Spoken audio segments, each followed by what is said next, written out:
Ujú. Ya entrando en materias del seminario de hoy, voy a presentar a la docente que va a impartir esta clase. Su nombre es Verónica Aliaga. Ella es máster en educación emocional y neurociencias aplicadas, psicóloga, perito licitada y colaboradora en el Consulado de Chile en Milán. Ahora le damos el pase a Verónica para que inicie su presentación. Gracias.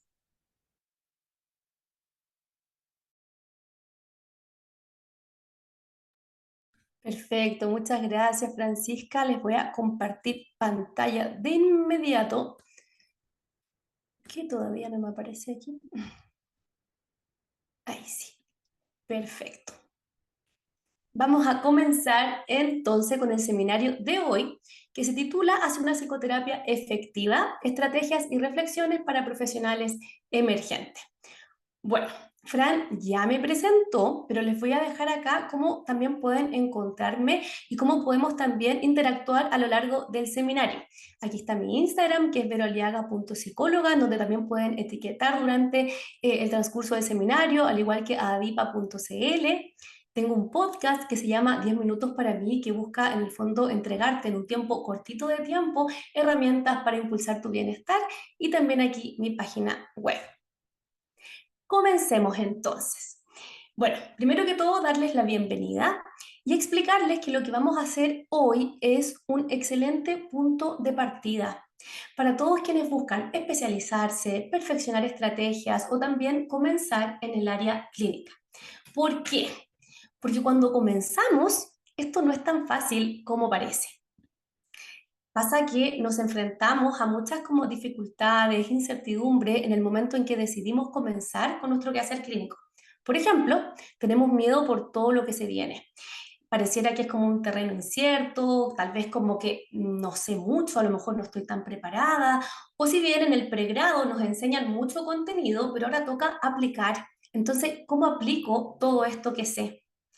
Muchas veces eso nos hace sentir que no estamos preparados, que nos falta información, no sabemos por dónde comenzar.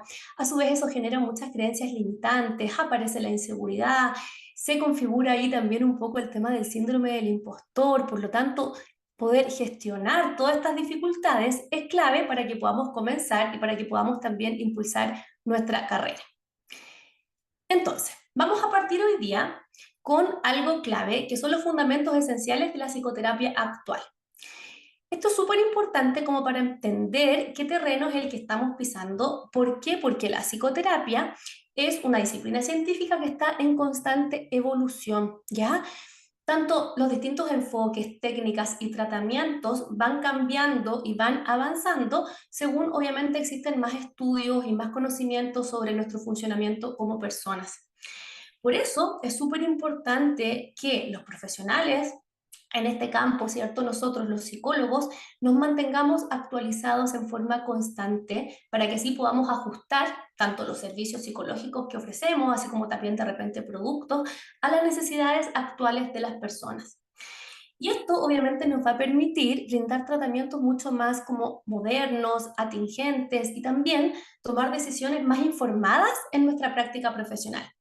Esto es súper importante y lo podemos ver cómo a lo largo del tiempo también ha ido cambiando las necesidades de las personas.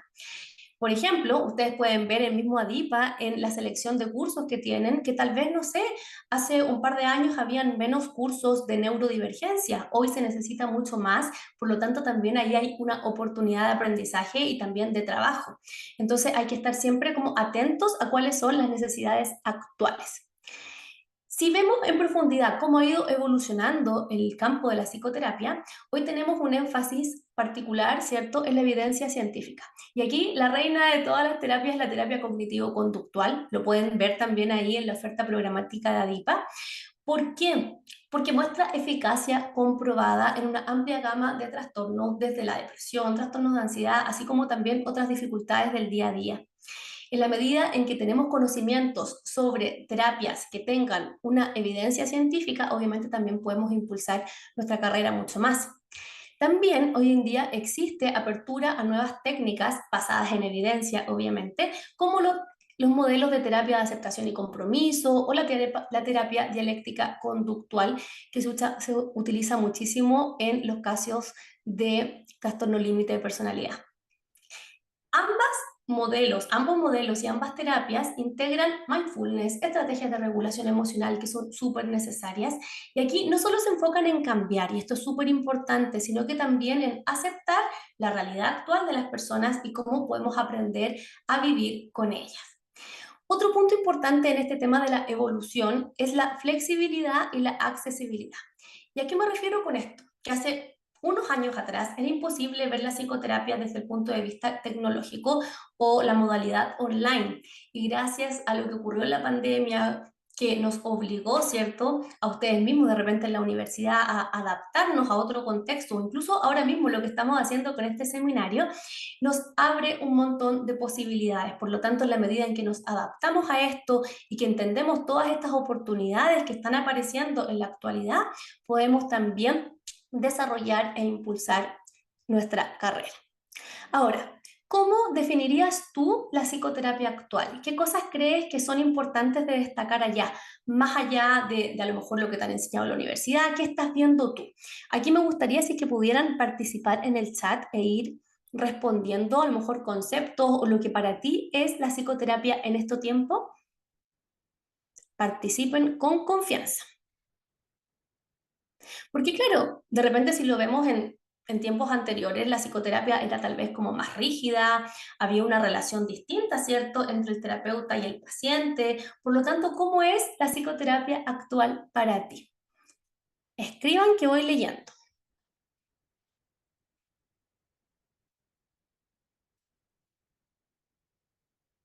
Pueden escribir en el chat porque me parece que han levantado la mano. Acabo de activarlo, Ah, ya, así que perfecto, sí, ya ahí pueden está. escribir. Súper. Mónica dice unidad, súper bien.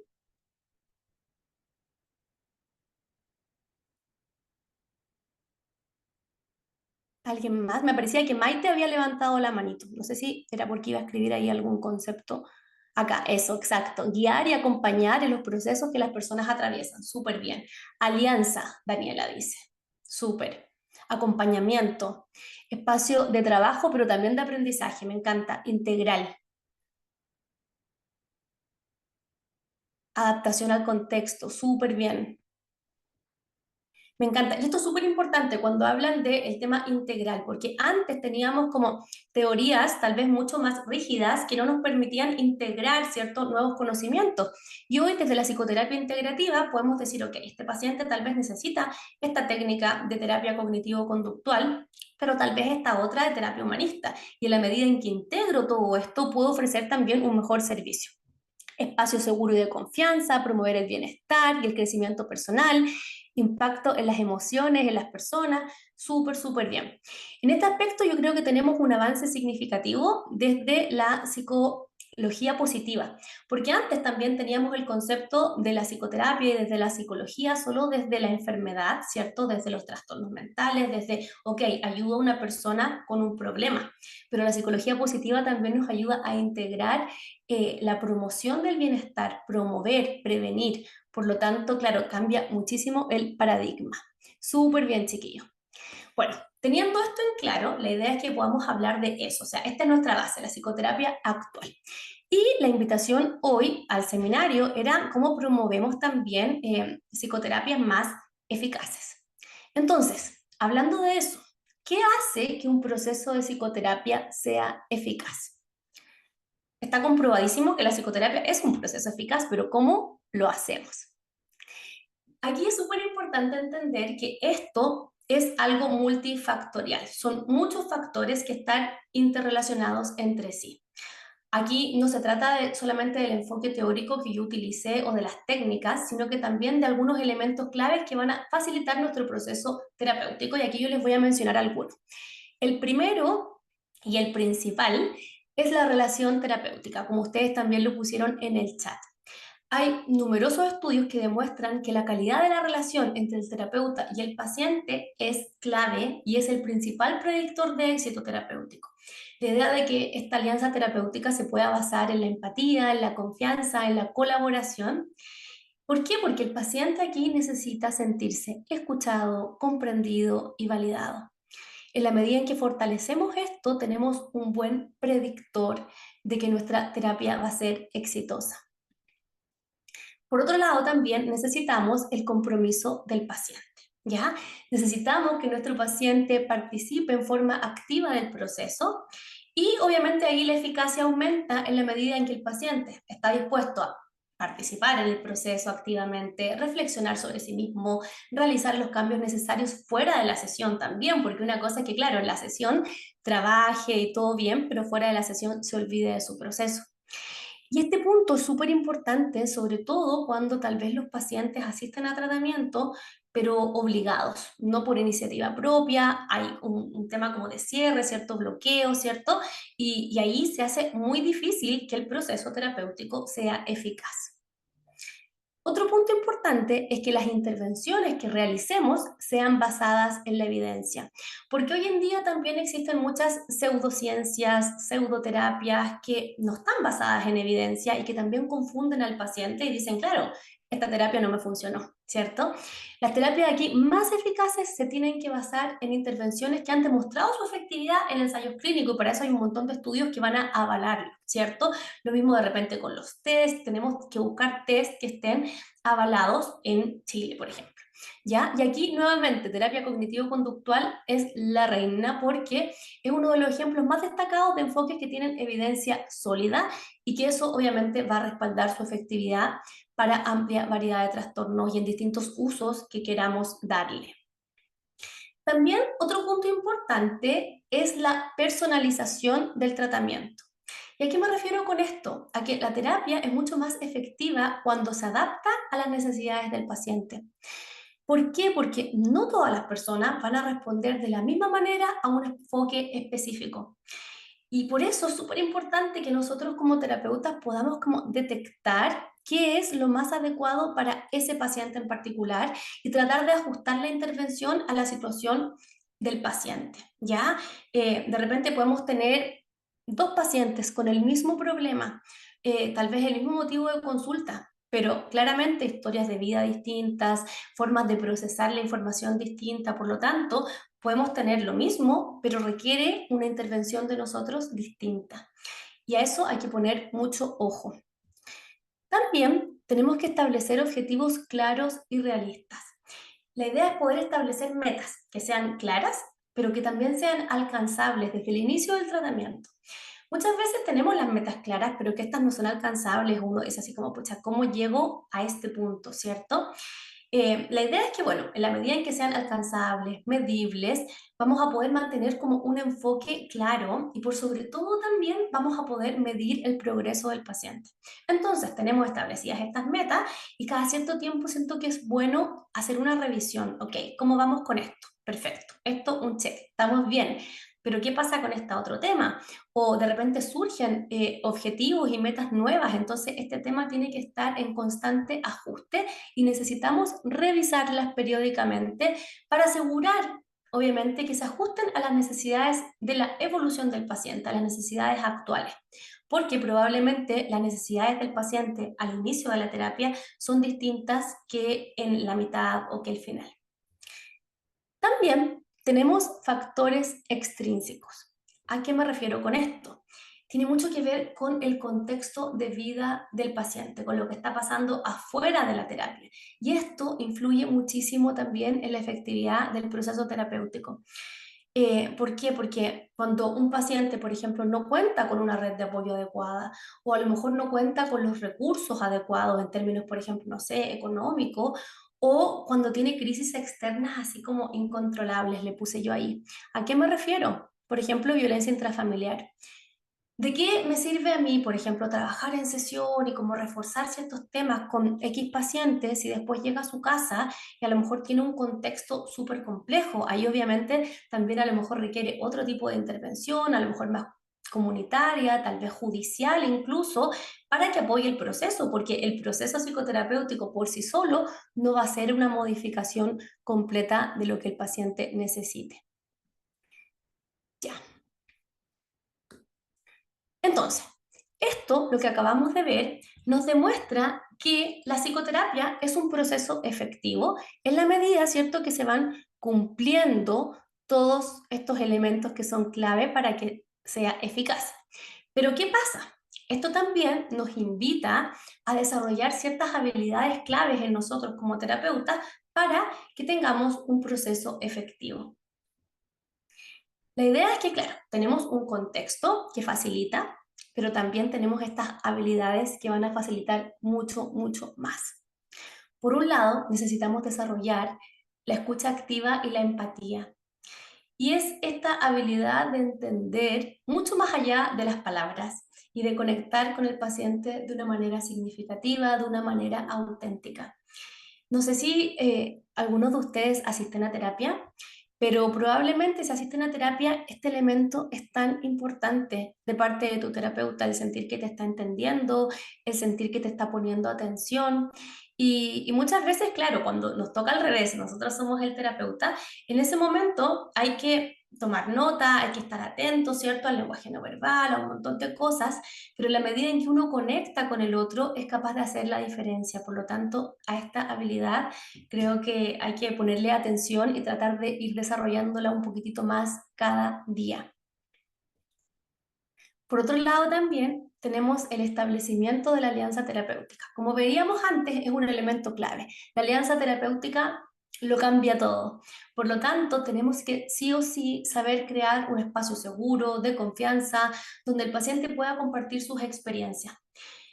Como cualquier vínculo, el vínculo terapéutico obviamente también requiere de tiempo para ir construyéndose, para que sea sólido, pero desde el lenguaje igual podemos ir anticipando a que va a ser así. Por ejemplo, en la primera sesión, como el enfatizar, este es un espacio seguro, donde puedes ser tú, ¿cierto? Donde puedes contarme sin problema, aquí no te voy a juzgar. Entonces, más allá de que el paciente por sí mismo solo lo sienta y se dé cuenta, creo que igual es importante explicitarlo y que quede claro, ¿ya? Y obviamente ir reforzándolo en el tiempo y dejando claro que aquí no solamente son palabras, sino que también lo estamos demostrando con hechos. También tenemos el punto de la comunicación eficaz y manejo de emociones. Esto es súper importante porque necesitamos desarrollar estrategias para poder expresar de manera adecuada nuestras intervenciones y también gestionar las emociones tanto del paciente como del terapeuta. ¿Qué quiere decir todo esto? Con el tema de la comunicación es entender que por más que yo quiera, tengo una idea así súper clara y quiero explicarla a un paciente, no es lo mismo explicársela a un paciente de 5 años que un paciente de 12 años, que un paciente de 18, de 20, de 40, de 60, de 70. Tenemos que ajustar un poco nuestras estrategias comunicacionales y también ponernos en contexto. A ver, si lo digo de esta forma, ¿el paciente me entenderá? Probemos. Le voy a decir, ¿se entiende? Sí, a ver, explícamelo. Ok, si no entendió, lo explicaré de otra forma. Pero la comunicación es clave, tanto para explicar indicaciones terapéuticas, como para hacer una devolución, o como para poder en el fondo trabajar simplemente en terapia, porque pensemos que también procesamos nuestras emociones a través del lenguaje. Eso con la comunicación. Ahora, en relación a la gestión de las emociones, claro, aquí nos toca gestionar dos emociones. Corregular la emoción del paciente cuando se siente mal, cuando a lo mejor está con mayor labilidad emocional, cuando está llorando, cuando también necesita de nosotros, ¿cierto?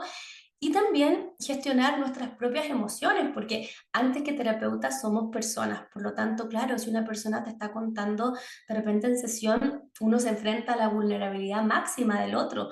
Y hay historias tristes, hay historias que te conmueven, hay historias que te llegan al corazón. Entonces, ¿cómo yo gestiono mi emoción para yo sentirme bien, para yo también poder contener al otro? Entonces, creo que este punto es un punto en el que hay que trabajar y que se trabaja mucho también desde la experiencia, desde la medida en que voy agarrando como más expertise como terapeuta, también voy entendiendo mejor cómo puedo transitar por estas emociones.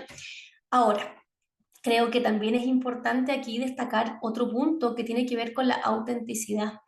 Y bueno, como veíamos al inicio, que yo les preguntaba, ¿cómo es la psicoterapia actual?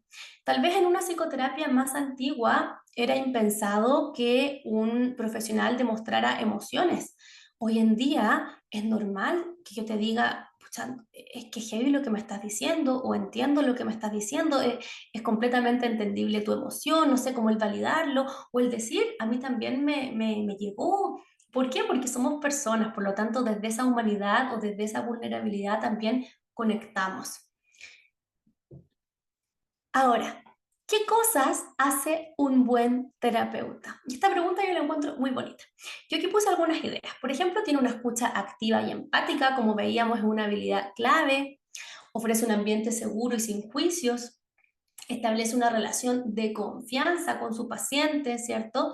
Fomenta la autoexploración y el autoconocimiento, que son elementos claves de un proceso terapéutico para que el paciente también pueda entender qué es lo que le pasa, qué es lo que siente. Proporciona una retroalimentación constructiva, utiliza técnicas basadas en evidencia, y que también es súper importante, establece objetivos claros y alcanzables. ¿Qué más agregarías tú? Esta parte es súper importante porque también te conecta con qué tipo de terapeuta tú quieres ser. Así que me voy a poner a leer en el chat para que me cuenten qué otro elemento ustedes agregarían. Estudia y se prepara. Qué importante eso, Nicole, me encanta. Súper, súper importante, lo vamos a ver más adelante también. Flexibilidad, súper, Ilse. Preparación del trabajo, sí. Se supervisa súper bien, Connie. Se actualiza en teoría y práctica, sí, se actualiza todo el rato. Lo mismo que están haciendo ustedes acá, que es súper importante, ¿cierto? Formarse, aprender, ampliar nuestras perspectivas. ¿Qué más? Adaptarse al paciente, súper bien, Sacha. Me encanta. Establece una reflexión. Bien. Trabaja la transferencia, súper. O sea, acordarse de detalles que nos cuenta el paciente. Y eso es súper importante. Y el paciente como que lo valora. Yo creo que cuando uno de repente, porque claro, uno tiene sus anotaciones, ¿cierto? Y puedes como recurrir a ellas, pero cuando un paciente te cuenta espontáneamente algo y tú dices, ah, sí, qué sé yo, tu tía X, se ponen contentos porque también se sienten escuchados. Llegar al paciente como persona para incentivar su propio cambio, honesto con el progreso del paciente, súper bien. Realiza un autoanálisis, es autocrítico para mejorar su labor, me encanta. Muchas, muchas gracias por esto. Identifica patrones de conducta, va a terapia, súper. Eso es. Amo que esta parte de la reflexión. Si se fijan, con todas las cosas que pusieron ustedes, tendríamos aquí muchas más características que hacen que el concepto de buen terapeuta nuevamente sea integral. Y amo que estemos hablando de esto, porque esa como no, multifactor, ay, se me enredó la lengua, esta cosa de tener como muchos factores que estén influyendo en que seamos un buen terapeuta es clave. Y si se fijan, muchas cosas tienen que ver con la formación académica, ¿cierto? Nuestros conocimientos, pero muchas otras cosas tienen que ver con nuestra formación personal, con cómo somos como personas, con nuestras habilidades blandas, con nuestra capacidad de llegar al otro, más allá de solamente aquí como técnicas y cosas como más así estructuradas. Por lo tanto, en la medida en que somos capaces de mezclar ambos elementos, estamos al otro lado. Ya. Entonces, vamos a seguir con el tema de nuestros tratamientos exitosos, porque aquí tenemos condiciones mínimas para que un tratamiento sea exitoso. ¿Se les ocurre qué piensan cuando yo les digo este concepto? Condiciones mínimas para que un tratamiento sea exitoso. ¿Qué se les ocurre? ¿Qué podría ser? Yo quiero aprovechar de que lo hagamos así como interactivo, porque siento que así también como que vamos como generando más aprendizajes significativos y nos obliga a estar pensando. Factores comunes: compromiso del paciente con la terapia, lograr vínculo,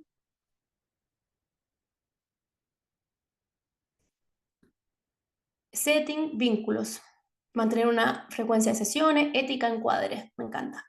Súper bien. Hoy en día, a mí me gusta hablar de condiciones mínimas como concepto, siento que lo estoy utilizando mucho para todo, o sea, les voy a poner un ejemplo ridículo. Para hacer un queque necesitamos condiciones mínimas de ingredientes, del horno, de temperaturas, etcétera. Para, no sé, tener un vínculo de amigos, necesitamos tener condiciones mínimas que, no sé, la otra persona esté disponible para mí, esto, lo otro. Para parejas, para egresar de la universidad, ¿cierto? Tenemos condiciones mínimas para que nos den un título, para toda la vida existen condiciones mínimas.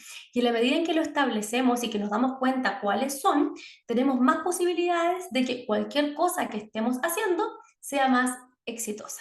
Por lo tanto, este mismo como analogía la vamos a llevar a un tratamiento psicológico. Entonces, ¿cuáles podrían ser estas condiciones mínimas? Por un lado, tenemos la disponibilidad emocional y preparación del terapeuta. Ustedes lo dijeron. Aquí tenemos el autocuidado, la preparación, son elementos que en verdad influyen en el proceso de terapia. Por ejemplo, yo como terapeuta, si estoy dando un proceso con alguien, pero yo a lo mejor estoy mal, no dormí, no estoy poniendo atención, no va a resultar. Por lo tanto, yo tengo que cuidarme y estar bien para poder dar lo mejor de mí para un otro. Y a la vez, desde el punto de vista de la preparación, si yo tal vez no tengo los conocimientos o de repente, no sé, no soy como tan profesional idónea para alguien, también tengo que saber y decir, sabes que este caso tal vez no puedo tomarlo o no estoy preparada para ello. Aquí influye mucho la formación académica que tengamos, ¿cierto? El desarrollo personal y profesional, porque como les decía anteriormente, aquí no se trata solamente de decir, ok, me formo, tengo mi título de pregrado o tengo tal diplomado, tengo esto, si tampoco me preparo como persona. Ambas cosas son las que hacen la diferencia. Tenemos también el autocuidado, como te decía antes, tenemos que cuidarnos porque de lo contrario la cosa tampoco funciona. Y cuando hablamos de autocuidado, no solamente estamos hablando de nuestro autocuidado emocional, que es clave, sino que también de todos los tipos de autocuidado, de nuestro autocuidado físico, de nuestro autocuidado social. Por ejemplo, algo básico. Nosotros como terapeutas trabajamos con nuestra voz. Yo creo que nunca había sido tan consciente de ello como una vez que quedé afónica y fue horrible porque fue como, no puedo trabajar. Y claro, estoy pensando, uno cree como que de repente no puede trabajar por otras razones, porque no sé, estás enferma de otra cosa, estás en cama, pero fue como heavy, como en verdad mi voz también es mi instrumento de trabajo, mi salud mental es mi instrumento de trabajo principal, sentía yo, pero claro, mi voz también lo es. Entonces, desde que me di cuenta de eso, siempre tengo un vasito de agua disponible, porque sé que necesito mi voz para poder ejecutar bien mi trabajo. Entonces, ahí la invitación es a ser consciente de qué necesitas tú de ti mismo, de ti misma, para poder trabajar mejor. Y en la medida en que somos conscientes de eso, también podemos hacer pequeños cambios que hacen la diferencia. Y como ustedes también comentaron, hace un ratito del tema de la supervisión clínica, esto también es clave cuando estamos empezando o de repente también cuando a lo mejor incluso llevamos harto tiempo trabajando, pero tenemos un caso complejo en donde tal vez necesitamos otra mirada, también nunca dejar de supervisarse y verlo ahí como una oportunidad de mejora constante que está disponible para nosotros. Perfecto. Otro punto importante dentro de las condiciones mínimas para que un tratamiento sea exitoso es el ajuste entre el terapeuta y el paciente. Y aquí es súper importante identificar si el terapeuta que yo estoy escogiendo es el adecuado para mí y cómo podemos gestionar eso de manera ética. Entonces ahí la pregunta, al revés, para nosotros sería, ¿cómo saber si yo soy el terapeuta, la terapeuta adecuada? Y ahí hay dos factores, que seamos profesional idóneo y si puedo dar respuesta a los requerimientos del paciente. Porque claro, no todos los psicólogos trabajamos con las mismas temáticas, hay temáticas en las que a lo mejor podemos estar más preparados, o también puede haber temáticas que no nos gustan, así como, no sé, lo que sea. De repente hay gente que dice así como, no, yo con temas, no sé, de abuso sexual prefiero no meterme porque después un cacho, que el tribunal, que esto y lo otro, perfecto, les llega algo así y ¿qué hacen? Lo derivan. O no, sabes que a mí me carga ver niños o a mí me carga esto. Es súper importante también ahí conocernos y darnos cuenta no solamente de cuáles son nuestras competencias, sino que también de cuáles son nuestros gustos, nuestras preferencias. Porque claro, de repente alguien puede tener las competencias para hacerse cargo de X motivo de consulta, pero tal vez no le gusta. Y si no le gusta, también lo va a pasar mal, eso puede generar ahí una transferencia con el paciente, por lo tanto, ¿para qué? Y esto es complejo porque también esto nos obliga a decir que no. ¿Sabes qué? Yo creo que tal vez no soy la terapeuta más adecuada para ti, o ¿sabes qué? A lo mejor, claro, no se lo decimos directamente al paciente, pero hay que buscar la forma de decir, ¿sabes qué? Yo creo que esto, a lo mejor no estoy tan preparada para tomar este caso, por lo tanto, tener una red de derivación o tener como conocimiento de a quién podría derivarle es súper importante. Y en ese aspecto, yo les sugiero tener alguna base de datos, así como en la medida en que vayan conociendo más terapeutas o sus mismos compañeros, a lo mejor de universidad, de posgrado, o gente que vayan conociendo en el camino, tratar de cuando anoten, no sé, el teléfono en el celular, abajito anotarle, así como la especialidad, o de repente, no sé, preguntar, ¿ya? ¿Y tú a qué te dedicas o qué te puedo derivar? Que así vamos aumentando nuestra red de contacto, pero también como en forma estratégica, porque así como tú le puedes derivar a otra persona, esa persona también te puede derivar a ti. También, algo muy importante en estas condiciones mínimas es tener claridad de los objetivos de tratamiento. Y esto lo vimos también antes en el otro punto, porque necesitamos establecer metas que sean realistas, viables desde el inicio del proceso. Y aquí, como veíamos antes, tenemos que tener estos objetivos terapéuticos, pero también tenemos que revisarlos y ajustarlos a lo largo del tiempo y a lo largo de la terapia, porque las necesidades del paciente van cambiando. También, importantísimo, tener estructura y reglas claras, ¿ya? Eso es súper importante porque nos permite anticiparnos a posibles dificultades, nos permite también protegernos en caso de cualquier cosa. Hoy en día también la parte legal es importante. Otorga un contexto seguro y predecible, pero tanto para ti como terapeuta, así como también para el paciente. Y ahí es clave poder tener con un contrato terapéutico.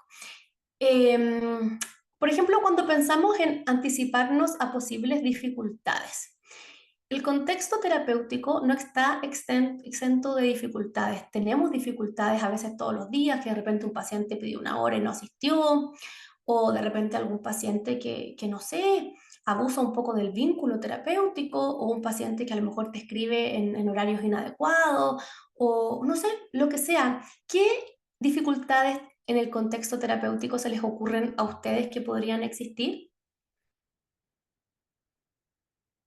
¿Se les ocurre alguna o les ha pasado alguna?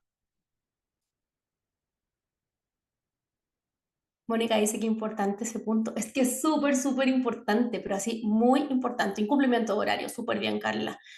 Los padres que no colaboran, exacto. Inasistencia, ¿sí? Es súper, súper importante.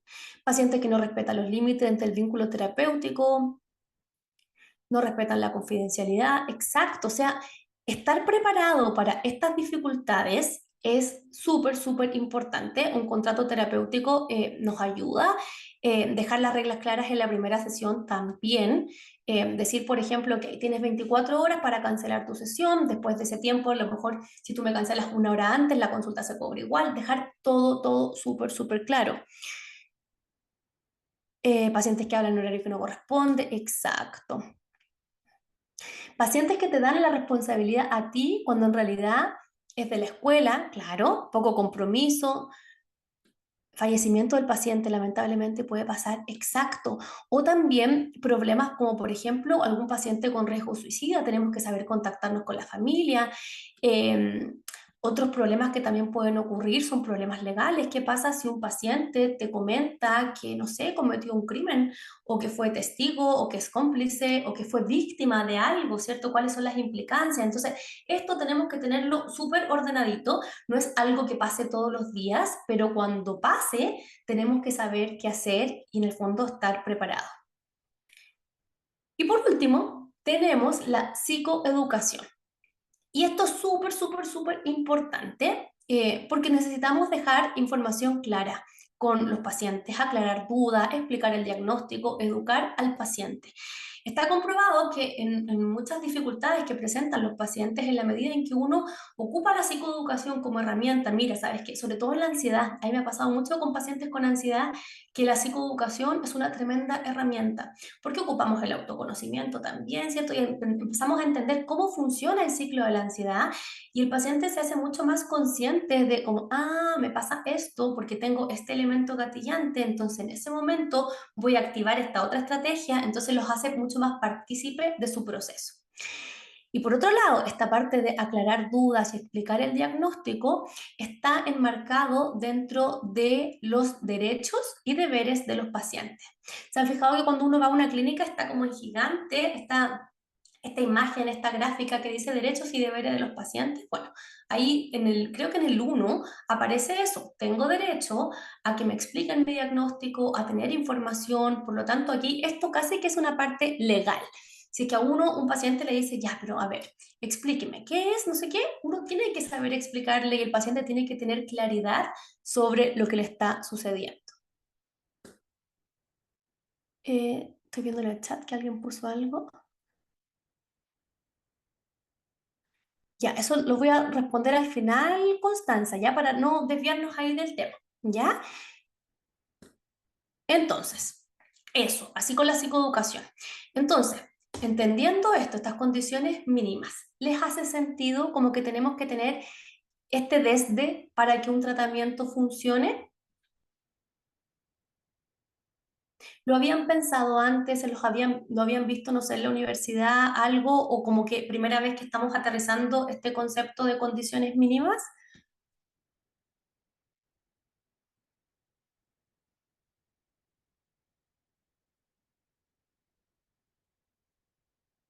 Yo los leo ahí en el chat para que me digan.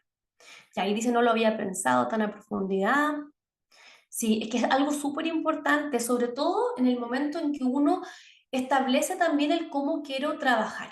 Y yo creo que todas las personas que nos dedicamos a esto queremos hacer buenos procesos, queremos tener procesos que sean exitosos, queremos que nuestros pacientes estén bien, que nuestros pacientes avancen. Por lo tanto, en la medida en que seamos conscientes de esto, desde la teoría, ¿cierto? Lo que nos va a proponer la literatura, pero también desde lo que vayamos nosotros necesitando.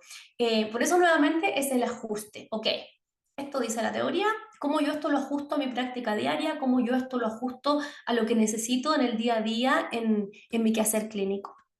Ya, entonces, dicho esto, vamos a pasar a un punto súper importante que tiene que ver con los desafíos y las oportunidades para nosotros, como, o sea, para ustedes, no como yo ya llevo trabajando muchos años, yo ahí no soy una profesional emergente, pero cuando uno está empezando hay muchos desafíos, pero también hay oportunidades. Entonces, dentro de los desafíos, tenemos la inseguridad muchas veces que nos limita, que hace sentir que no somos suficientes, que pucha, nos bombardea de creencias y de pensamientos que lo único que hacen es aumentar esta inseguridad. Muchas veces también sentimos dificultad para manejar casos complejos, como hay algunas preguntas que veía en el chat, así como, ¿qué hago si pasa esto? ¿Qué hago si pasa esto otro?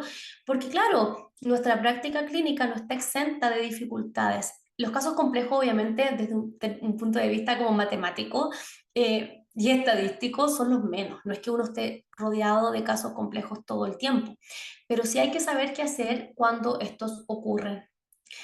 Y aquí, tratando un poco también de ayudar en la pregunta que alcancé a leer rapidito de qué hacer, qué hago si pasa esto, qué hago si el tema como de, sobre todo de los delitos. Y ahí me gustaría igual comentarles que nosotros como profesionales de la salud tenemos la obligatoriedad de denunciar. Si es que por A, B o C en consulta somos testigos o como que nos dicen, ¿cierto? Cualquier cosa que sea constitutiva de un delito en todo orden de cosas, tenemos la obligatoriedad de denunciar, de enviar un oficio a fiscalía y decir tus datos, ¿cierto? Con fecha tanto, el paciente tanto, poner alguna forma de contacto, en el fondo manifiesta que y explicar y se remiten los antecedentes para su investigación. Eso es como lo que tenemos que hacer porque si bien no nos corresponde a nosotros entrevistar a la abuelita, preguntar qué pasó, no sé qué es la cosa, sí tenemos que derivar para que los organismos pertinentes puedan hacer la investigación respectiva. Otro desafío que enfrentamos es la presión que puede ser presión del entorno profesional, familiar, de repente nuestro grupo de pares, pucha, ya tal persona está trabajando, tiene una consulta, ¿qué hago yo? ¿Cómo lo hago? O a lo mejor para los que todavía están en la universidad, que están aquí en el seminario, ¿cierto? Como el decir, pucha, me falta tanto, ¿cómo empiezo? Y eso hace que el comenzar sea muchas veces difícil, que nos cueste atrevernos. ¿Por qué? Porque tendemos como a abrumarnos en el proceso. Yo no sé si esto representa un poco su sentir en este momento o representó su sentir antes. Creo que de repente el tomar la decisión, el atreverse en la parte clínica muchas veces es difícil por eso. Y también cuando no nos dedicamos a la parte de, por ejemplo, servicio público, trabajar en un CEFAM, donde hay como, no sé, un equipo, sino que trabajamos en forma independiente, se hace mucho más difícil aún. ¿Por qué? Porque trabajamos solos. Y ahí es importante tratar de tener un equipo multidisciplinario, personas a las que derivar, o tratar de igual tener ahí como vínculos con colegas para que el trabajo no se haga tan solitario, sea más ameno y nos podamos ahí ir ayudando en el proceso. Lo mismo que están haciendo ustedes acá, creo que es algo que también marca la diferencia, porque es el decir, ok, quiero tener más herramientas, quiero educarme en esto, quiero entender cómo funciona o quiero ir adaptándome, lo que veíamos al inicio, a la evolución también de la psicoterapia, de la psicología. Pero bueno, no todo es malo en esta vida, también obviamente también representan oportunidades.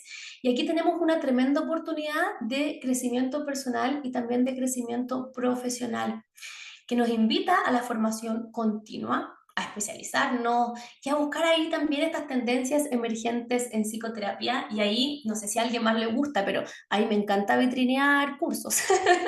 Encuentro que es súper entretenido y en ADIPA también lo hacen mucho más práctico, separadito por facultades, ¿cierto? Como ver qué me tinca estudiar, qué me tinca aprender, qué me sirve, qué puede servirle a mi paciente. Entonces, claro, de repente nos podemos sentir en pañales comenzando con todo esto, pero también si lo vemos con una mentalidad de crecimiento, si lo vemos como oportunidad, podemos aprovecharlo muchísimo.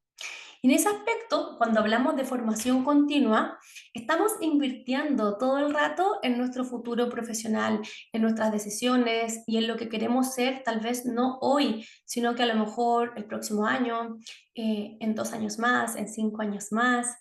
Y es bonito preguntarnos eso, ¿cómo nos vemos a nosotros mismos en un tiempo más? ¿Cómo te ves a ti misma o a ti mismo como psicoterapeuta, no sé, en 5 años? ¿Cómo se imaginan? ¿Qué se imaginan haciendo? ¿Qué cambios sienten que podrían venir? ¿Se sienten con más herramientas tal vez? ¿Se lo han preguntado? Sí, súper. Qué bueno que se lo pregunten. Yo creo que el tema de nuestro desarrollo profesional no es algo que tengamos que ir como descubriendo paso a paso o como ya el 2025 veo, sino que es algo en lo que tenemos que involucrarnos al tiro. Ahora, de pensar, ok, ¿qué es lo que quiero para mí? ¿Cómo quiero formarme? Porque en la medida en que también tengo más herramientas, puedo ofrecer mejores servicios, puedo ir creciendo. Mira, acá me ponen que siento que aún me falta, estoy emergiendo desde hace poco en la clínica, me encantaría enfocarme en la clínica perinatal, perfecto. Entonces, muchas veces decimos ya, ok, el próximo año voy a hacer tal cosa, cuando me titule voy a hacer tal cosa, cuando, no sé, cuando se alineen los planetas voy a hacer X cosa. Y la verdad es que el mejor momento para tomar ese tipo de decisiones es ahora mismo, es pensando en, ok, si quiero todo esto para mí para el 2025, empiezo ahora. No hay mejor momento que ahora, porque es lo único en el fondo que tenemos, pero sí, no en el aire. La idea es que haya una estrategia, que haya foco y que haya claridad de qué es lo que quiero para mí.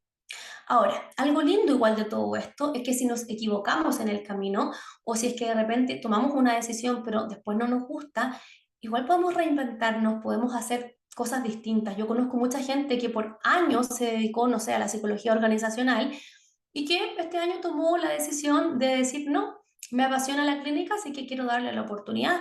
O al revés, gente que en la psicología pasa mucho, que nos movilizamos de un área a otra o que vamos como aprendiendo cosas distintas o que nos enamoramos de cierta área.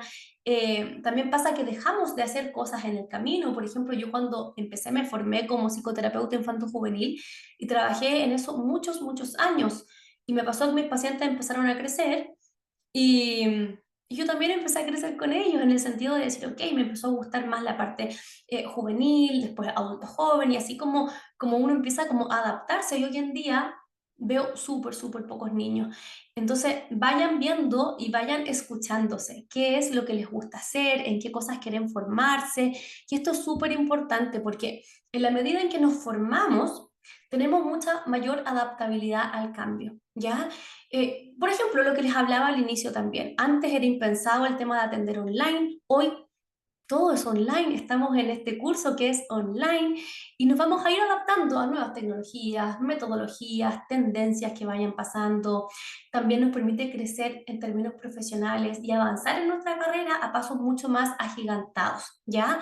En la medida en que tenemos también mayor formación, vamos a tener acceso a mejores oportunidades laborales.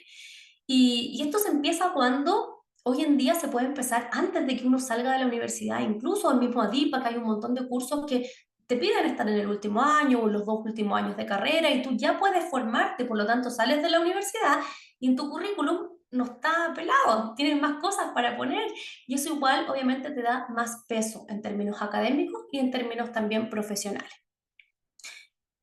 La formación continua es algo súper beneficioso y siempre es un buen momento, como les decía adelante, para hacerlo. Primero vamos a desarrollar habilidades nuevas, pero también desarrollamos habilidades que ya tenemos, pero que muchas veces no sabemos cómo explotar. Y ahí, un consejo que les doy es que cuando tratemos de desarrollar habilidades, si es que invertimos en habilidades que tal vez ya tenemos, por ejemplo, yo ya soy buena para esto, pero me formo en esto, o sea, se explota mucho más esa habilidad ya existente. Vamos a mejorar competencias técnicas, pero también blandas. Y también algo súper importante es que nos mantenemos competitivos en nuestra área de trabajo. Eso, a su vez, va a mejorar la empleabilidad, porque si estamos postulando algún trabajo, todos los empleadores valoran muchísimo a las personas que demuestran iniciativa para aprender, para mejorar, sobre todo si eso se avala por algún certificado, ¿ya? Y también se expande nuestra red profesional en la medida en que nos formamos, porque todos los cursos, talleres, seminarios te permiten conocer gente y son oportunidades para conectar. Me pasó en un seminario que hicimos, no me recuerdo si a comienzos de este año o a finales del año pasado, que habían ahí muchos participantes, estábamos hablando justamente del networking y fue como alguien debe haber escrito así como, pucha, yo a lo mejor no cacho a nadie. Y se dieron cuenta que en verdad todas las personas en algún momento estamos en ese punto. Y me recuerdo que hicieron un grupo de WhatsApp ahí mismo en el chat y ya no sé qué, y había muchas personas y se han ido apoyando y creo que este grupo de WhatsApp se mantiene hasta hoy. Entonces, oportunidades para abrir y para generar una red de contactos siempre hay, pero tenemos que tener apertura para que eso suceda y para ir también aprovechando las oportunidades que se presentan. Ahora, el mejor aliado en este proceso de formación continua hoy en día que tenemos es ADIPA, que nos está facilitando este seminario. ¿Por qué? Porque tenemos una oferta programática gigante. Tenemos un montón de actividades que son gratuitas. Por ejemplo, los seminarios que hay todos los días disponibles de distintas cosas. Es cosa de meterse en la página, copuchar un ratito y ver todo lo que hay disponible para ti y con qué cosas, a lo mejor con qué temáticas sintonizas más. Hay cursos, ¿cierto? Diplomados también, con costos súper accesibles, sobre todo ahora, como decía también Francisca al inicio del seminario, que está en la promoción de Cyber y que los precios están así súper, súper bajos. Dentro de lo mismo, yo hoy día, bueno, lo adelantaba también Fran, los quería invitar a un curso que se llama Introducción a la Psicoterapia, herramientas claves para el quehacer clínico, que es el martes 15 y el jueves 17 de octubre, de 6 a 10. Son 8 horitas cronológicas que es emitido por ADIPA, acreditado por el CENSE, ¿ya? ¿Y esto para qué es? ¿Qué es lo que vamos a ver? Este programa es súper bueno si es que estás terminando la universidad, si te estás iniciando en el área clínica, porque lo que vamos a ver es todo lo que necesitas para iniciar tu quehacer clínico, de una forma como teórica, pero también de una forma súper práctica.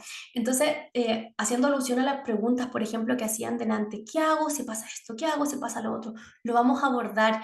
Entonces, es un programa que diseñamos súper estratégicamente, pensando en todo lo que uno necesita cuando comienza, pero que tal vez uno no sabe, porque lo único que te enseña esto es la práctica clínica, es el quehacer clínico. No es de otra forma, no es desde lo teórico, no es desde la universidad, así que la invitación es a eso. Aquí creo que es súper importante entender la importancia del prepararnos, porque hay una frase de Séneca que me gusta mucho, que dice que la suerte es donde confluye la preparación y la oportunidad.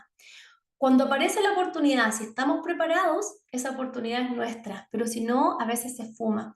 Por lo tanto, aquí te quiero invitar a que te prepares y te prepares lo más que puedas, porque en la medida en que estemos más preparados, vamos a poder enfrentar ahí cualquier cosita. La Fran me comentaba que al inicio que les mostrara un poquitito de qué se trata este programa, así que yo quiero ver cómo, qué aprieto para poder volver a esa página. Denme un segundito y díganme si pueden ver lo mismo que yo. Se abrió esta página de Adipa, ¿cierto? ¿Lo logran Ahí ver? se ve la página de Adipa, súper bien. Perfecto, súper. Bueno, este programa que les estaba comentando también está en Cyber y queda en 23.990, súper económico. Y hoy día también vamos a sortear un cupo para este programa. Como les decía, está dirigido a profesionales de la salud mental, psicólogos, psiquiatras y estudiantes de quinto año de psicología. Y les voy a comentar un poquitito del temario, porque en verdad está súper bueno. El primer día vamos a hacer una breve introducción, ¿cierto?, a la temática y su relevancia, desafíos y oportunidades en el contexto terapéutico, y esto que para mí es súper importante y clave para poder hacer un buen proceso, y es entender la estructura y las fases de un proceso de terapia, y herramientas tanto para iniciar un proceso, para mantener un proceso de terapia y también generar adherencia a los consultantes, quiere decir que se mantengan, ¿cierto?, en este proceso, y herramientas para poder hacer un buen cierre adecuado. Y también vamos a revisar todas las dificultades más comunes en el contexto terapéutico y cómo podemos enfrentarlas. Y en la segunda clase, lo que vamos a ver es la persona del terapeuta, porque como ya vimos, el tema del vínculo es clave, pero una parte del vínculo somos nosotros, entonces, ¿cómo nos trabajamos?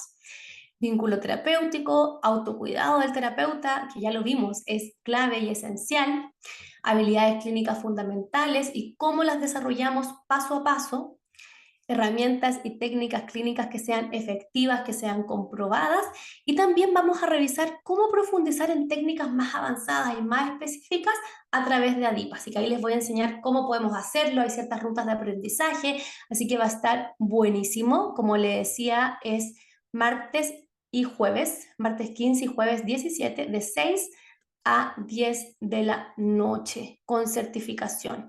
Así que eso está súper, súper bueno, así que los dejo más que invitados y contarles que acá, si es que se meten a este código QR, si es que lo escanean, les va a dar acceso directo a lo que les acabo de mostrar y también se pueden inscribir. Fran, no sé si tú ahora vas a hacer el sorteo o hacemos primero las preguntas. Ahora tendríamos que hacer las preguntitas.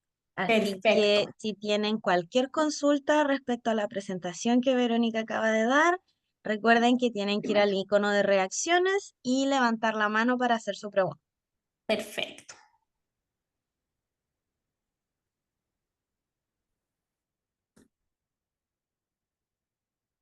Maite, me sale que está levantando la manito.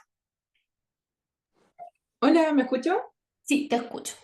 Bacán. Verónica, una pregunta. ¿Cuál crees tú que es la forma como, o al menos según tu experiencia, cómo conectar con la autenticidad propia en cuanto a nuestro trabajo como terapeutas? Porque, claro, una cosa es como ser auténtico en nuestra vida diaria y otra cosa como para atender a pacientes y conectarnos como con esa autenticidad de terapeuta. ¿Cómo lo harías tú o lo hiciste? Ya, súper. Mira, eso igual lo vamos a ver en el curso, en la parte de la persona del terapeuta, pero yo creo que aquí hay un elemento clave que es el autoconocimiento. Si yo no me conozco, no puedo ser auténtica.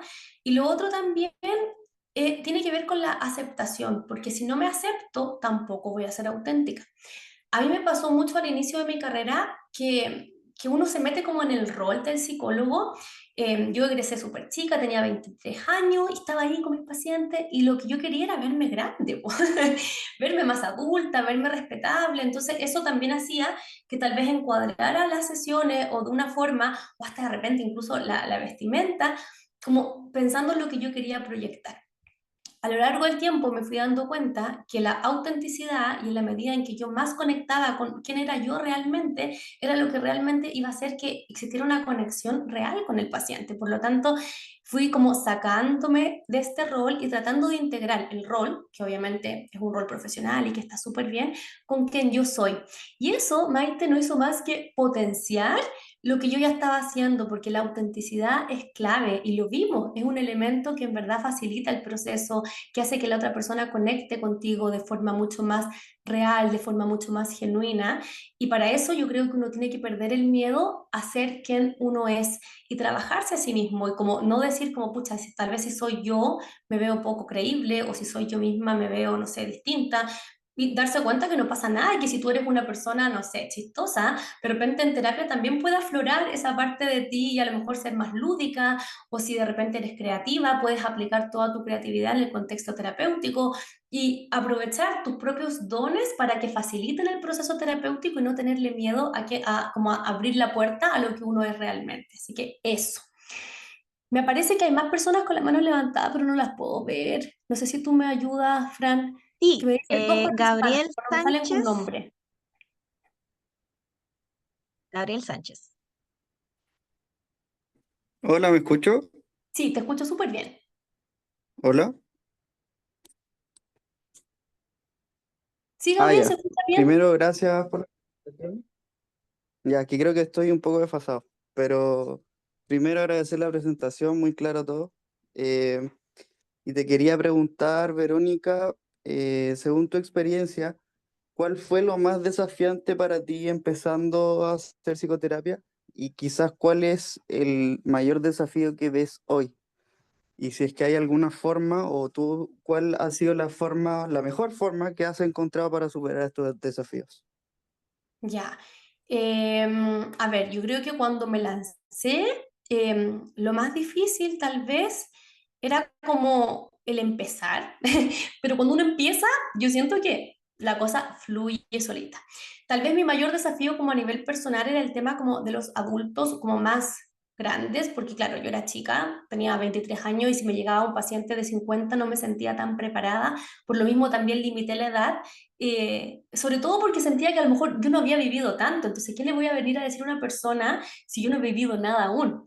Pero eso lo fui como en el fondo subsanando con preparación, con educarme, con tratar de prepararme y formarme lo más posible. Y con respecto a lo otro, yo creo que hay un elemento clave que tenemos que desarrollar los terapeutas que tiene que ver con la adaptación.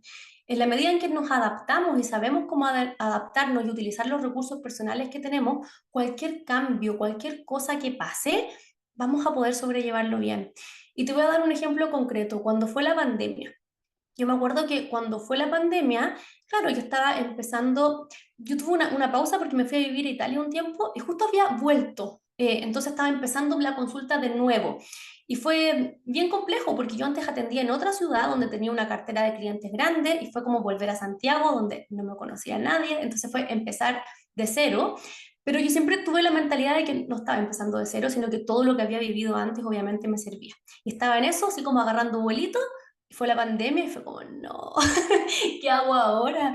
Y nada, pues adaptabilidad, tratar de aprender nuevamente, formarme. Y es como, ok, tengo que aprender de marketing, tengo que digitalizar mi trabajo, tengo que hacer esto, lo otro. Y fui como pensando, y yo creo que con esa mentalidad, nuevamente, mentalidad de crecimiento, me pude adaptar bien y pude como estar también donde estoy hoy. Así que eso yo creo que Gabriel un poco responde tu pregunta. Adaptación.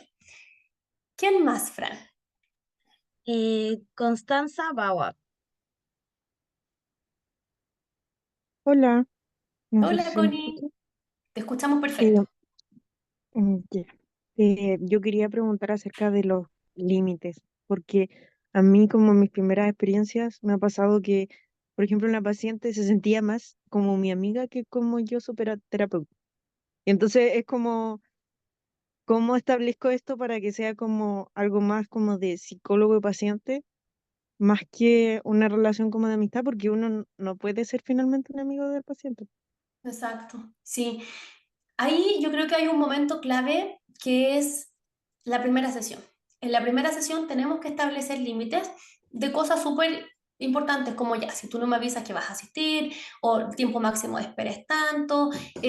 Si tú te sientes, Connie, tal vez una persona como cercana o como que eso, como que tu forma de ser puede dar a confundir eso, como para de repente explicitarlo. Mira, yo soy una persona súper cercana, amable, pero es importante entender que estamos en un contexto terapéutico, por lo tanto, y ahí tú establecer tus límites.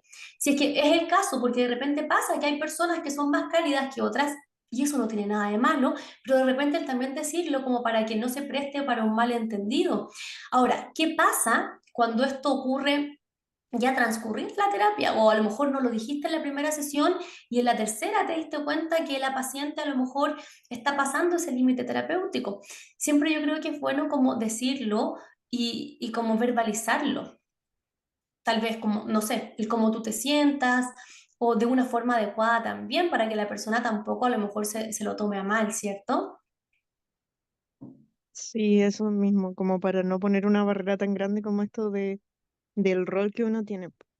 Claro, Que y de no, repente una buena forma de decirlo, recuerda aquí que mi rol es un rol profesional, yo soy tu psicóloga, no soy tu amiga, por lo tanto, claro, una amiga a lo mejor en esta posición te diría tal cosa, pero yo como tu psicóloga, tal vez como tratar desde el lenguaje, como hacer una repasada por las posiciones. Este es mi rol, este es el mm, tuyo. no entiendo. De repente no es Muchas necesario, hay gente con la que no es necesario y es perfecto, pero de repente hay personas con las que sí es necesario hacer esa aclaración. gracias. Ya, gracias. Gracias a ti, Connie. Luego está Scolin Rivera. Hola, Hola. ¿se escucha? Perfecto. Eh, bueno, quería agradecer igual esta instancia porque recién egresado uno como que todas estas cosas comienza, como que claro, uno las piensa pero no las integra o como que no les toma tanta magnitud. Es como que es eso, como que hay que atravesar la experiencia. Mi pregunta es un poco extraña quizá o un poco heavy, que va en torno a la autenticidad.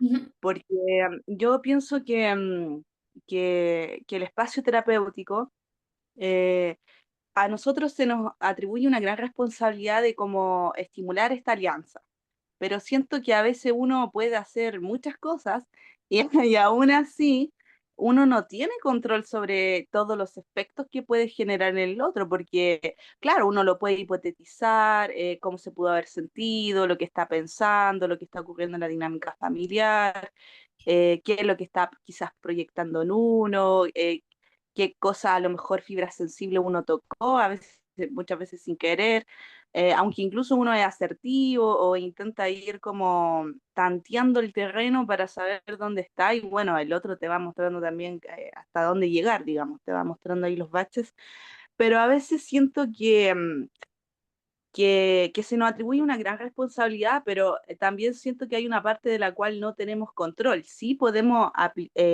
dar uso terapéutico a eso, que empieza a aparecer, ya sea por la actitud que tiene el consultante, después hacia uno, qué sé yo, pero es difícil, la verdad, es difícil. Suena como sencillo, pero para nada. Y yo, bueno, me siento un poco angustiada, no sé si, no sé si lo que pienso, más allá si está bien o está mal, tiene algún lugar en el mundo o algún sentido, algún sentido lo que digo. Y bueno, tenía una pregunta aparte que era como, yo trabajo con población infanto-juvenil, entonces pasa muchas veces que hay indicadores de violencia, muchísimo. Entonces, muchas veces uno intenta para resguardar igual al niño ni adolescente, hablar así como más como yo visualizo, hipotetizo qué podría estar pasando, se aprecian ciertos indicadores, pero esto es un supuesto para ver si ellos logran reconocerlo o problematizarlo para igual resguardar un poco al consultante índice. Ujú. Pero a veces, como hasta qué punto, cómo cuidar la alianza cuando se tienen estos problemas legales y no hay un mínimo de reconocimiento de la violencia. Esa es mi pregunta. Exacto. Ya. Vamos a recapitular, vamos a partir del comienzo. Con respecto al primero que estabas analizando, yo creo que totalmente comparto lo que tú dices, porque por más que queramos construir un proceso terapéutico perfecto y pongamos todo de nosotros para que así sea, hay otros factores involucrados, lo vimos también ahí, la disponibilidad del paciente, su participación, de repente el cómo... ¿Qué conexión hay? Porque aunque nosotros seamos los mejores terapeutas, no vamos a ser los mejores terapeutas para todo el mundo. De repente hay pacientes que no van a enganchar con nosotros, que no les va a gustar nuestra forma de trabajo y que van a buscar otro profesional. Así como también de repente nos van a llegar pacientes que ya fueron a 3 psicólogos y que con nosotros sí engancharon. Entonces, si es que eso pasa, yo creo que también es importante no tomárselo personal y entender que hay un terapeuta para cada persona, así que qué bueno que también seamos hartos para que las personas tengan dónde escoger. Ahora, con respecto a lo segundo que planteabas, aquí hay un tema también de adaptación y lo vimos en nuestras habilidades, el tema comunicacional, el tema del lenguaje. Si estamos con adolescentes, puede que hayan formas más adecuadas para decirle algo y también el tener ojo ahí con el juego de palabras, cuando hay temas judiciales, tenemos que ser súper cuidadosos porque cualquier cosa que digamos puede ser usada en nuestra contra. Tenemos que también ahí como preguntar, a ver, a partir de lo que tú me dijiste, estoy entendiendo esto, ¿eso es correcto? Como ir ahí reforzando y ocupando algunas técnicas específicas para que desde el lenguaje podamos tener las cosas siempre claras y siempre como en paz, tanto para ti como también para la otra persona. Así que ahí creo que hay dos variables importantes, el lenguaje y la adaptación. ¿Cómo adaptamos lo que quiero decir para que la otra persona entienda y también para facilitar lo que la otra persona necesita? Así que eso. No sé qué más, Fran. La última manito que La veo última. levantada es de Loreto Albornoz. Loreto. Hola, Loreto. Hola, ¿Cómo lo estás? mío es súper Bien. preciso. Cuénteme. ¿Existe alguna institución que le dé respaldo a los psicólogos independientes en su labor? En temas legales me refiero. El Colegio de Psicólogos tiene un departamento legal, pero solamente uno podría acudir al Colegio de Psicólogos si es que uno está colegiado. Lamentablemente no existe ninguna institución que nos ampare, pero la ley sí nos ampara, en el sentido de que, por ejemplo, hagamos cuenta, yo no estoy, o sea, yo estaba colegiada, en este minuto no estoy colegiada, pero es como uno lo puede en su momento retomar, si es que ustedes están colegiados y de repente dejan de estarlo un par de años, uno lo puede retomar. Ahora el Colegio de Psicólogos está más activo, hubo un periodo de años en donde estaba súper inactivo, no sé si ustedes mismos lo han visto, que hoy en día están en redes sociales, pero por mucho rato estaban así como ausentes. Ya, el Colegio de Psicólogos te respalda, pero también es importante entender que la ley a nosotros, a todas las personas, también nos respalda. Entonces, vamos a poner un caso concreto. Tienes un paciente que te está hostigando y no estás colegiada, no tienes como por dónde, pero eso igual es un delito de amenazas, por ejemplo, de hostigamiento, etcétera. Tú podrías iniciar acciones legales contra esa persona teniendo las pruebas en forma independiente, en fiscalía, ¿cierto? Poniendo una constancia, a lo mejor no sé, en carabineros, se puede hacer cosas. Uno podría, ¿por qué? Porque cuando cualquier acción que sea constitutiva de delito, uno podría denunciarla, incluso si es en contra, ¿cierto? Que alguien nos está haciendo algo a nosotros. Y si están afiliados al colegio de psicólogos, lo podrían hacer por esa vía, pero más opciones yo creo que no existen. No sé si respondí ahí tu pregunta, Loreto. Tendríamos la vía independiente, ¿cierto? Nosotros hacer una denuncia, tener las pruebas, etcétera. Y si es que estamos colegiados, poder recurrir al colegio de psicólogos. Perfecto, muchas gracias. A ti. No veo más manitos, po. Hay más manito ya. Muy bien. Significa que quedó todo claro. Supongo yo que sí, claro. Entonces, yo creo que eso sería de momento por el seminario. Vamos a dejar igual un ratito la pantalla de promoción. Dejo de compartir hacia tú ya la Y dejaste de ahí yo lo hago compartir. nomás. Súper, Si ya. quieren Ahora más no me cuesta nada. información sobre el curso que se relaciona con este seminario, pueden escanear el QR que está en pantalla. Y nos llegó otra manito, Ingrid, y luego Constanza Matus, que la vi igual. Perfecto.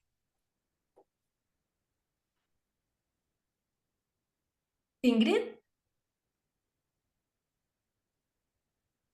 parece que no está. Ah, no, ahí sí está.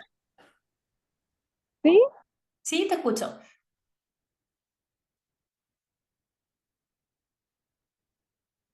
No, Del cotidiano, ahí está pasando. Bueno, mi se duda le del levantó. cotidiano realmente es con el uso de la... ¿Me escuchan bien o no? Un poquitito, como que se te tiende a ir un poco el audio, Ingrid. A ver, Ahí debe ser sí, porque estoy con el... ¿Me escuchan? sí, ahora sí. Ya. Les decía que tiene que ver un poco con el cotidiano, con el uso de usar, ¿cómo se llama esto? El registro de lo que dice el paciente, el de anotar, de...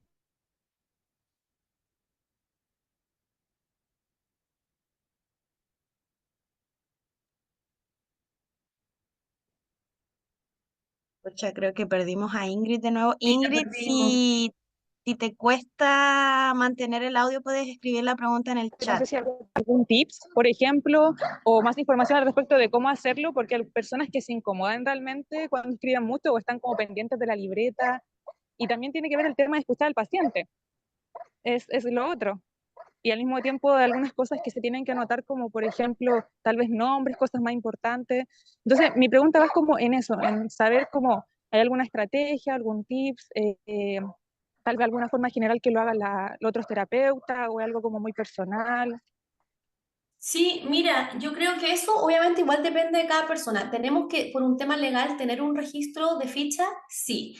Es confidencial, sí, pero si en caso de cualquier cosa legal o alguna cosa, igual te podrían pedir registro, ¿ya?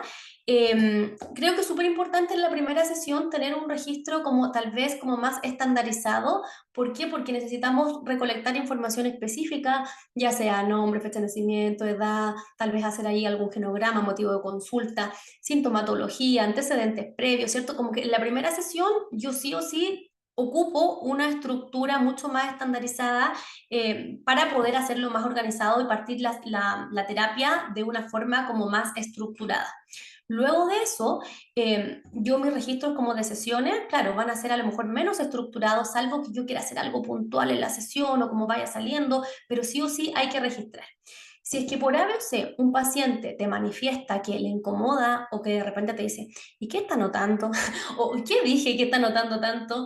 También decir así como, no, nada, es parte de mi trabajo anotar. ¿Por qué? Porque la memoria es frágil, porque así puedo dar mejor respuesta a lo que tú necesitas, etcétera. En caso de que el paciente de repente sea muy suspicaz y te pregunte por qué anotas tanto o qué fue lo que anotaste.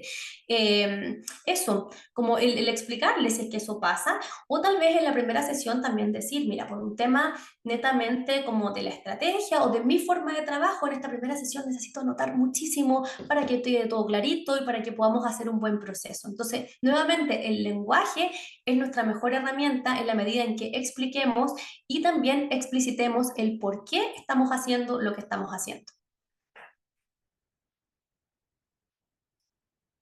¿Bien, Ingrid? ¿Sí?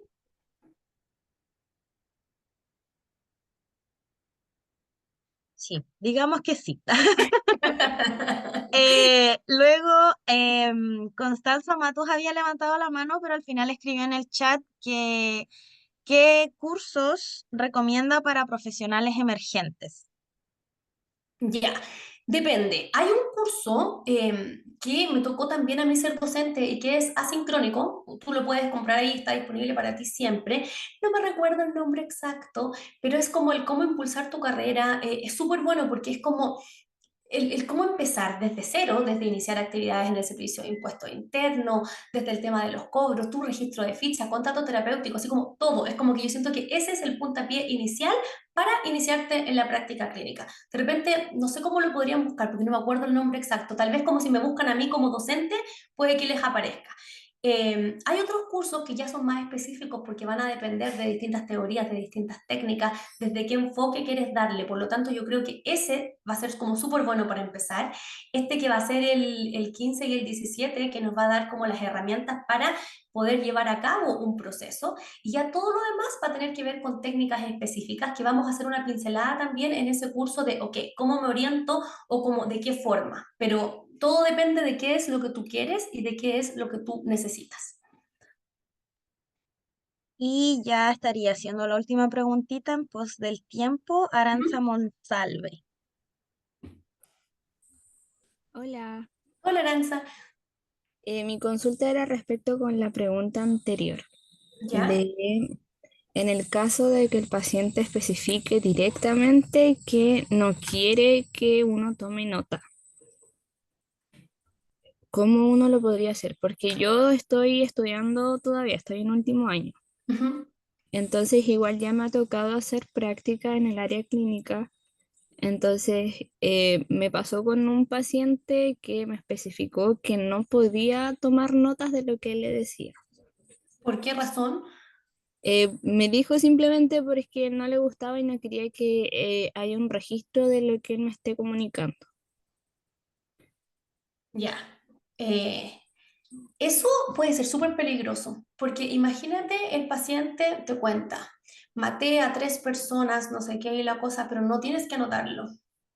O no sé si me entiendes, como que es peligroso. Yo creo que para anticiparnos, ¿se acuerdan que vimos en la presentación que el tener un contrato terapéutico o el explicitar las reglas claras al inicio nos permite anticiparnos a dificultades? Por lo tanto, una buena forma de hacerlo es que en el contrato terapéutico o en forma verbal al inicio de la terapia, tú también digas, mira, necesito tu autorización mediante un consentimiento informado o mediante no sé qué, porque yo por, en el fondo, la naturaleza de mi trabajo, debo tomar notas de nuestra sesión. Y eso es parte de como tu deber como profesional de la salud. ¿Se acuerdan que también les comenté que existen derechos y deberes?